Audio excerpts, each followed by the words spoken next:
నమస్తే, welcome to our channel. నేను miss సిరి. సాక్షి దినపత్రికకి EC మరో వార్నింగ్ ఇచ్చింది. అసలు ఈ అంశాన్ని మనకి ఇంకా క్లుప్తంగా వివరించడానికి మనతో పాటు ఉన్నారు ప్రముఖ రాజకీయ విశ్లేషకులు అంకమరావు గారు. నమస్కారం సార్. నమస్తే సార్, ఈసీ నుంచి వెళ్ళి సాక్షి దినపత్రికకి మళ్ళీ ఒక వార్నింగ్ వచ్చినట్టు మనకి వార్తలు వస్తున్నాయి. సో ఇది ఎలా చూడాలి సార్? సహజంగానే ఎన్నికల విధుల్లో భాగంగా రేపు ఎన్నికలు జరగబోతున్నాయి కాబట్టి ఏ పత్రికలైనా ప్రసార మాధ్యమాలైనా సరే ఒక పార్టీకి సొంతంగా ఉంటే, లేదంటే ఆ పార్టీ వ్యవస్థాపకులు లేకపోతే పార్టీ అధ్యక్షులు వాళ్ళ కుటుంబ సభ్యుల పేరు మీద కనుక ఏదన్నా ఉంటే దానికి సంబంధించినంత వరకు ప్రకటనలు కనుక వస్తే అది ఆ పార్టీకి తరపునే భావించాల్సి వస్తుంది. అదే ఖర్చు కింద రాస్తారని చెప్పని ఎన్నికల నిబంధనల ప్రకారం వాళ్ళకి తెలియజేశారు. ఇది వాళ్ళ కొత్తగా వచ్చేదే కాదు. కాకపోతే ఏంటంటే వాళ్ళు ఇప్పటి వరకు జరిగిన ప్రచారం వాళ్ళ దృష్టికి వచ్చింది కాబట్టి ఆ పత్రికలో ఏ విధంగా చేసుకుంటున్నారో తెలుసు కాబట్టి దాన్ని కొంచెం కట్టడి చేయడం కోసమే ఈ విధంగా వాళ్ళు చేశారు. కాకపోతే అవి వాళ్ళు ఏం పట్టించుకుంటారని అయితే నేను భావించట్లేదు. వాళ్ళు అలాగే కొనసాగిస్తూ ఉంటారు. అది ఖర్చు కింద రాస్తారు. అంటే ఇక్కడ ఏంటంటే ఢిల్లీ హైకోర్టు నుంచి కూడా స్టే వచ్చింది అని చెప్పేసి దానివల్ల 100 కోట్ల వరకు నష్టం అని కూడా మనం వింటున్నాం కదా సార్. అందులో వాస్తవం లేదంటారా? 100 కోట్ల వరకు నష్టం అంటే ఇప్పుడు వాళ్ళు 100 కోట్లు ఎందుకు నష్టం వస్తుంది? అంటే సర్క్యులేషన్ ఆపడం వల్ల మళ్ళీ వాళ్ళకి నష్టం. ఇప్పుడు అదేమైందంటే ఢిల్లీ వాళ్ళు సుప్రీంకోర్టు వాళ్ళ దగ్గరికి వెళ్ళారు. వీళ్ళు రామోజీరావు గారు సంబంధించి ఈనాడు పేపర్ వాళ్ళు వెళ్ళటం కూడా జరిగింది. ఏ విధంగా అంటే బలవంతంగా 2,63,000 మంది వాలంటీర్లు ఉన్నారు కాబట్టి వాళ్ళ చేత సర్క్యులేషన్ పెరిగిందని చెప్పి చూపించుకొని ప్రకటనలు ఇచ్చుకోవడం కోసం నిబంధనలు విరుద్ధంగా వీళ్ళు వ్యవహరించారు అని చెప్పని వాళ్ళు ఉచితంగా కొంతమందికి ఇస్తున్నారు అని చెప్పని వాళ్ళు చూపించడం కూడా జరిగింది. దాన్ని నమ్మి వాస్తవాలు వాళ్ళ దృష్టిలో ఉండేవి కాబట్టి దాని గురించి వాళ్ళు వివరణ కోరటం కూడా జరిగింది. ఇప్పుడు వాళ్ళు చూసుకుంటా ఉంటే మరి ఇప్పటి వరకు ముందుగా ప్రజలకి ఎంతమంది పేపర్లు కొంటున్నారు అని చూసుకుంటా ఉంటే కొన్న పత్రికలు ఏది ఎక్కువ కొన్నారు అని దాన్ని దృష్టిలో పెట్టుకొని దానికి ప్రభుత్వ పరంగా వచ్చేటువంటి ప్రకటనలు వాళ్ళకు ఉన్నటువంటి సర్క్యులేషన్ బట్టి ఇవ్వాలి. అవును సార్. ఆ ప్రకారంగా ఈనాడు పేపర్కి ఇవ్వాలి, తర్వాత ఆంధ్రజ్యోతికి ఇవ్వాలి. అలా కాకుండా వీళ్ళు ఇది ఎక్కువగా చూయించుకొని వీళ్ళకే ఎక్కువ ఇస్తున్నారు, వీళ్ళకే లబ్ధి చేకూరుతుందని చెప్పని వాస్తవాల న్యాయస్థానం కూడా గుర్తించింది. అది కూడా వాస్తవమే. రమారమి వారానికి 2-3 ఉంటున్నాయి వాళ్ళకి. దానివల్ల దాన్ని ఎందుకు చెప్పుకుంటున్నారు అంటే గతంలో 2019 వరకు సాక్షి పేపర్ కావచ్చు, సాక్షి ప్రసార మాధ్యమాలు కావచ్చు నష్టాల్లో ఉన్నాయి. అధికారంలోకి వచ్చిన తర్వాత ఇప్పుడు విపరీతమైన లాభాలు కనపడుతున్నాయి వాళ్ళకి. ఎక్కడి నుంచి వచ్చినాయంటే ప్రకటన ద్వారానే, ప్రభుత్వ ప్రకటనల ద్వారా. ఏ పత్రిక అయినా సరే ఏదైనా సరే ప్రకటన లేకపోతే అవి నడపలేరు, నష్టాల్లోనే ఉంటాయి. మరి లాభాల్లో ఎందుకు వచ్చినాయి, గతంలో ఎందుకు రాలేదు అని ఆలోచిస్తారు కదా. అవును సార్. దాన్ని బట్టి ప్రకటనలు ముబ్బడిగా దీనికి ఇవ్వటం వల్లే జరుగుతూ ఉన్నాయి. అంటే అవసరం ఉండా లేకపోయినా ప్రకటనలు వాళ్ళ పత్రిక కోసం ప్రభుత్వ ధనాన్ని నష్టం చేకూరుస్తున్నారు. వాళ్ళకి ఇచ్చినప్పుడు మిగిలిన వాళ్ళు కూడా కొంతమందికి ఇవ్వాలి కదా. దానివల్ల నష్టమే కదా రాష్ట్రానికి.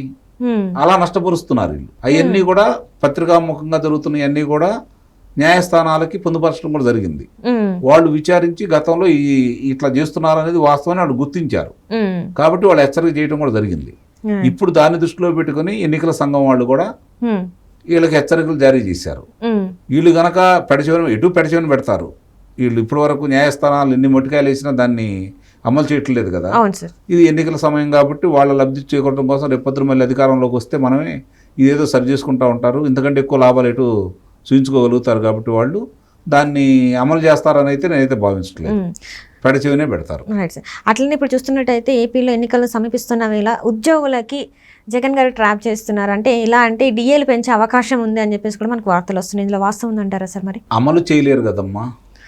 ఎన్నికల ఈ రోజే ప్రకటన రాబోతుంది తారీఖులతో సహా, ఏ రాష్ట్రంలో ఎప్పుడు ఎన్నికలు జరగబోతున్నాయి అని చెప్పని అన్నప్పుడు ఇటు అమలు కావు కదా. అమలు కావని హామీలు ఎన్నైనా ఇచ్చుకోవచ్చు కదా. ఏప్రిల్లోనే అంటే నెక్స్ట్ మంత్ లో ఒకసారి, ఇంకొకటి ఏంటంటే జూన్ జూలైలో ఒకసారి అని చెప్పేసి వాళ్ళైతే చెప్పడం జరుగుతుంది. ఇప్పుడు ఏదైనా సరే ప్రభుత్వం ఒకటి ప్రకటించిన తర్వాత దానికి సమయం ఉంటుంది, తీర్మానం చేసుకోవాలి. న్యాయస్థానంలో దాన్ని మామూలుగా వాళ్ళ మంత్రివర్గం నిర్ణయం తీసుకోవాలి. ఆర్థిక శాఖ అనుమతితోటి కదా ఏదైనా జరిగేది. ఆ అవకాశం ఏది ఈ రోజు మధ్యాహ్నం 3 గంటల తర్వాత ఆపద్ధర్మ ముఖ్యమంత్రి, ఒక్కరోజే కదా ముఖ్యమంత్రిగా ఇక ఆయన, అవును సార్. ఆ తర్వాత అంతా అది ఎన్నికల సంఘం చేతిలోకి వెళ్ళిపోతుంది కదా. కాబట్టి వీళ్ళు ఎలా దాన్ని అమలు చేస్తారు చెప్పండి. మరి ఎందుకు ఇలాంటివి చేస్తున్నారు సార్? సహజం మభ్య పెట్టడం కోసం, ప్రలోభాలకు గురి చేయడం కోసం, మచ్చిక చేసుకోవడం కోసం వాళ్ళని ఉద్యోగస్తుల్ని బాగా వ్యతిరేకత ఉన్నారు కాబట్టి వాళ్ళకి ఇలాంటివన్నీ కొట్టిన పిండి కాబట్టి ఎన్నికలు సమీపిస్తున్న ఈ తరుణంలో ఏమైనా చేయొచ్చని నిర్ణయం వాళ్ళకి ఉంది కాబట్టి దాన్ని అమలు చేస్తున్నారు. వాళ్ళు లాభం చేకూర్చుకుని వాళ్ళకి ఏ విధంగా లాభం జరగాలనేది కదా వాళ్ళు ఆలోచించుకునేది. రాజకీయంగా ఏ మేలు జరగాలో అవన్నీ చేసుకుంటారు వాళ్ళు. అంటే ఇప్పటివరకు చూసుకున్నట్టయితే ఉద్యోగులు ఎంతో వ్యతిరేకత ఉన్నాయి తరుణంలో ఇప్పుడు ఉద్యోగులను మచ్చిక చేసుకోవాలని ఆలోచిస్తున్నారు. అంటే దీన్ని ఎలా చూడాలి సార్? అవును, రాజకీయ ఎత్తుగడ ఏ రాజకీయ పార్టీలైనా అమలు చేస్తూ ఉంటాయి. కాకపోతే వీళ్ళు అధికారంలో చేతిలో ఉంది కాబట్టి వాళ్ళు చెప్తారు. ఇంతవరకు చూస్తుంటే మన ప్రభుత్వ ఉద్యోగుల్ని చాలా కష్టాలు పెట్టంటే వాళ్ళు ఎన్ని చేసినా కూడా అంటే ఎన్నో సమ్మెలు చేసినా కూడా వాళ్ళని చాలా కష్టపెట్టారు. కానీ ఇప్పుడు మాత్రం ఇట్లా ఇవన్నీ పెంచుతున్నాం మేము రెండు సార్లు ఇస్తామని చెప్పేసి అనడంలో అంటే కేవలం రాజకీయ లబ్ధి కోసం ఇది చేస్తున్నారు అనుకోవాలా? నిస్సందేహంగా వీళ్ళు ఏమనుకుంటున్నారంటే ఇప్పుడు కనుక మనం మచ్చిక చేసుకొని కొన్ని ప్రకటిస్తే సంతృప్తి చెంది గతంలో మనం చేసినవన్నీ మర్చిపోయి మనకు ఓట్లు వేస్తారని వీళ్ళు భావిస్తున్నారు. మరి వాళ్ళు పడతారంటారా? ఎట్టి పరిస్థితుల్లో కూడా ఈరోజు ప్రజానీకం నిర్ణయాలు ఎలా ఉన్నాయంటే చాలా వ్యతిరేకంగా ఉంది ఈ ప్రభుత్వం మీద. చాలా చాలా ఇబ్బందులు పడ్డారు వాళ్ళు. ఎందుకంటే ఉద్యోగస్తులకు సంబంధించి వచ్చు, గృహిణులకు సంబంధించి 2 అంశాలు చెప్తాను మీకు. ఉద్యోగస్తులు ఏం కోరుకుంటారు అంటే ప్రతి నెల వాళ్ళకి సమయానికి గనక జీతభత్యాలు వాళ్ళకి అందితే, వాళ్ళకి రావాల్సిన రాయితీలన్నీ వాళ్ళకి అందితే దాన్ని బట్టి ఒక ప్రణాళిక ఉంటుంది. అందరికీ సొంత ఇళ్ళు ఉండవు, అందరూ ఆర్థిక స్థితిమంతులు ఉండరు. వాళ్ళకి ఏంటంటే వచ్చే దాన్ని బట్టి పిల్లలకి కుటుంబ ఖర్చుల్ని ఒక లెక్కేసుకొని ఎలా వాడుకోవాలని చెప్పి ఒక ఆలోచనలు ఉంటాయి. వాళ్ళు ప్రతి నెల వచ్చే ఆదాయాన్ని దృష్టిలో పెట్టుకొని బ్యాంకుల ద్వారా వాహనాలు కావచ్చు, లేకపోతే ఇంటికి సంబంధించింది కావచ్చు, రకరకాలుగా పిల్లల చదువుల గురించి కావచ్చు డబ్బులు తీసుకుంటారు అప్పుగా. ఆ అప్పుని నెలకి ఇంతని కట్టాలని చెప్పి వాళ్ళకి ఒకటి ఉంటుంది. దానికి ఒక తారీఖు అంటూ ఉంటుంది. 5వ తారీఖు 10వ తారీఖు వాళ్ళకి నిబంధనలు ఉంటాయి.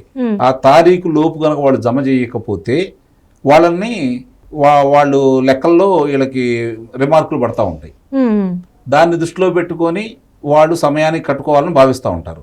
వీళ్ళు సమయానికి జీతాలు ఇవ్వట్లేదు కాబట్టి వాళ్ళు వాళ్ళ దగ్గర కూడా పలసన అయిపోతూ ఉంటారు. వాళ్ళు తిరిగి మళ్ళీ రుణాలు ఇవ్వరు. వీళ్ళ మీద ఈ సరిగా రుణాలు కట్టలేదనే అభిప్రాయం వాళ్ళు చూపిస్తూ ఉంటారు. వాళ్ళకు సంబంధించినటువంటి కార్యక్రమాలకు సంబంధించి ఆదాయ పన్ను శాఖలు దీనికి కూడా పొందుపరుస్తూ ఉంటారు. ఇవన్నీ దృష్టిలో పెట్టుకున్న తర్వాత వాళ్ళు ఆ మనస్తాపానికి గురైన వాళ్ళు గతంలో వీళ్ళు చేయలేదు కాబట్టి ఈ రాయితీలు వచ్చిన వాళ్ళకి పెద్ద ఇప్పుడు ప్రకటించిన వాళ్ళ చేతికెట్టు రావు. వచ్చే ప్రభుత్వం అమలు చేయాలనే నిర్ణయం అయితే లేదు కదా. మంత్రివర్గం తీర్మానం చేసి దాన్ని అమలు చేసి ఒక అందరికీ ఆర్థిక శాఖ వాళ్ళకి పంపిస్తే అది అమల్లోకి వస్తుంది. ప్రధాన కార్యదర్శి గారు వీళ్ళందరూ కూడా దాన్ని ఆమోద ముద్ర వేస్తే దాన్ని అమల్లోకి వస్తుంది. అవేమీ లేకుండా మాట వరుస చెప్తే కాదు కదా. ఈ అవకాశం కూడా లేదు కదా ఇప్పుడు చేయడానికి. సో ఇందులో ఎలాంటి వాస్తవం లేదా?